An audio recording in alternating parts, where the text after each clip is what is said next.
Ellen, had you wanted to direct features and you just didn't have the opportunity? Because I know a lot of women, not to say directing television isn't wonderful, but it's sometimes difficult to break out of that. So tell me about your experience in trying to direct narrative features.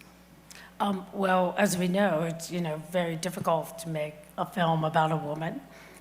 Certainly a period film, and with a group of women. And I think that Kate, you had talked many times about encountering people who were very patronizing about why would you want to make a film about Lee Miller, and so so the prospect of making a film was a far prospect. It was almost to me like when I first started shooting many years ago.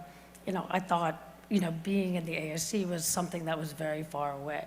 And because women haven't had the opportunity, and that's such a key thing, that women haven't had opportunity, and they need opportunity. So the fact that, I had been thinking about it, and I had been directing television and had had a wealth of experience behind the camera, to be able to have an opportunity to be able to do a feature where we could shape together.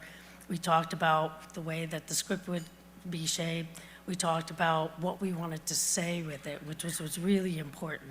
And the perspective, to change this perspective so that we weren't looking at Lee, we were with her.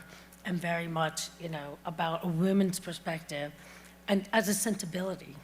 To have that opportunity was amazing, to be able to do that and to work together closely on talking about the casting and the way that the film would go and putting together the whole cast and the HODs. And, it was really quite an experience.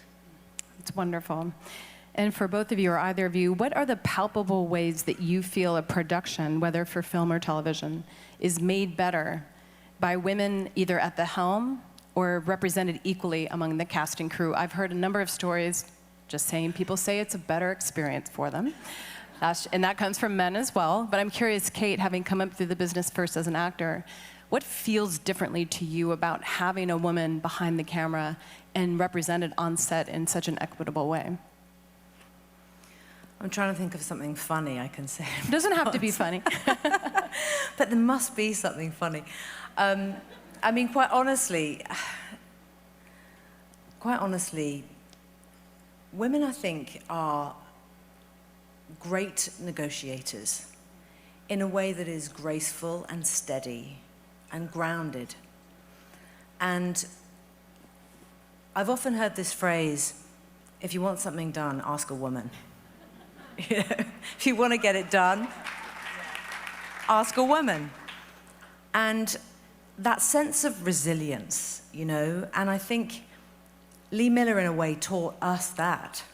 It's how we're living our lives. 80 years ago, this is somebody who was already redefining femininity to mean resilience and courage and power and strength and determination, and most importantly, and Annette and Jane just spoke about it, compassion. Women together are compassionate. And I think, and this is why events like this are so important, I think 20, 30 years ago, when I was starting out 17, 18, 19 years old, events like this didn't exist.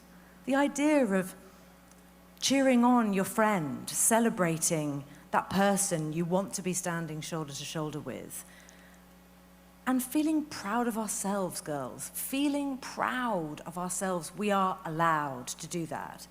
And I think large groups of women, but I think large groups of women working together in the film community is so significant, because when you get to the end of an incredibly difficult day that started at 3:30 a.m. and you spent the day chasing the light and not taking a lunch break, when you can get to the end of that day and smile and hug it out and know that the blood, sweat, and tears was all female-driven, I want to be on that set. I want to be on that set. And also, I want to know that I can turn to the person standing next to me and say, have you got a spare tampon? And know that they've probably got one in their back pocket. I mean, I got to tell you, it kind of makes a difference. It makes a difference.